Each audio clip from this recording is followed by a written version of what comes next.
अमरावती जिल्ह्यात 8 मतदारसंघात विधानसभेची निवडणूक पार पडली.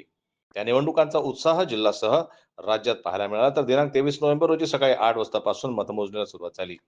मतमोजणीनंतर काही तासात निकाल हाती येत असताना मात्र राज्यात व जिल्ह्यात भारतीय जनता पार्टीची सुनामी लाट आल्याचं दिसलं. अमरावती जिल्ह्यात 8 मतदारसंघांपैकी 7 मतदारसंघांवर महायुतीने कब्जा केला, तर एका मतदारसंघात उद्धव बाळासाहेब ठाकरे यांच्या शिवसेनेने एक जागा मिळवण्यात यश प्राप्त केलं. मात्र काँग्रेस, शरद पवार गट व सहयोग गटाचा सफाया झाला.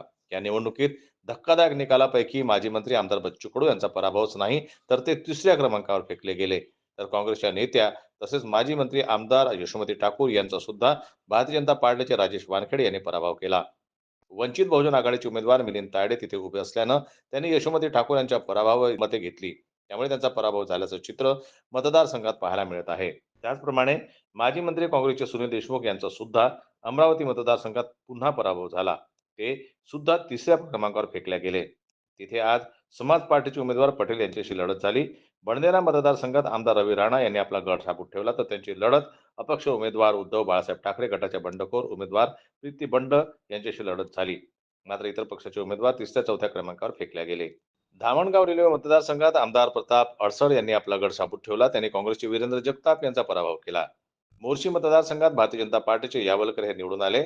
मेळघाटमध्ये भारतीय जनता पार्टीचे केवलराम काळे यांनी आपला विजय संपादन केला. तर दर्यापूर मतदारसंघात एकमेव जागा महाविकास आघाडीच्या पारड्यात पडली. तेथे उद्धव बाळासाहेब ठाकरे यांच्या गटाचा उमेदवार लेवटे यांनी विजय संपादन केला. अचलपूरमधून भारतीय जनता पार्टीने नव्यानेच उभे केलेले व जिल्हा परिषद सदस्य प्रवीण तायडे यांनी प्रहारचे प्रमुख तसेच माजी मंत्री बच्चू कडू व काँग्रेसचे बबलूक देशमुख यांचा पराभव केला. या मतदारसंघाकडे सर्व राज्याचं लक्ष लागलं होतं. बच्चू कडू हे निवडून येणार असल्याची चर्चा मोठ्या प्रमाणात होती, तर एक्झिट पोलनं सुद्धा त्यांचा विजय निश्चित केला होता. मात्र ते दुसऱ्या क्रमांकावर नाही तर तिसऱ्या क्रमांकावर फेकले गेले. त्यामुळे त्यांचा पराभव हा मोठा मानला जात आहे. त्यांनी पराभवानंतर कार्यकर्त्यांना शांत राहण्याचं आवाहनही मीडियाच्या माध्यमातून केलं. अमरावती मतदारसंघात महायुतीचे अजितदादा, राष्ट्रवादी काँग्रेस पक्षाच्या सुलभा खोडके या विजयी झाल्या. त्यांचा निसटता विजय झाला. त्यांनी आज समाज पार्टीचे उमेदवार पटेल यांचा पराभव केला. त्यानंतर त्यांनी अमरावती शहरात एक जल्लोषही साजरा केला. एकंदरीत 8ही मतदारसंघात शांततेत मतमोजणी पार पडली. पोलिसांचा मोठा बंदोबस्त यावेळी लावण्यात आला होता. सर्व बाबींवर तसेच हालचालींवर यावेळी पोलिसांचं विशेष लक्ष होतं. कुठेही अनुचित प्रकार घडणार नाही याकडे पोलिसांनी शहरासह ग्रामीण भागात मोठा बंदोबस्त लावला होता.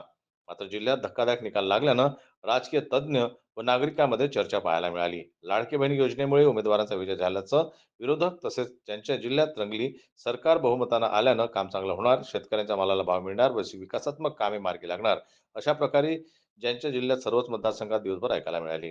एकंदरीत संपूर्ण जिल्ह्यात भारतीय जनता पार्टीने आपलं आता वर्चस्व प्रस्थापित केलं आहे.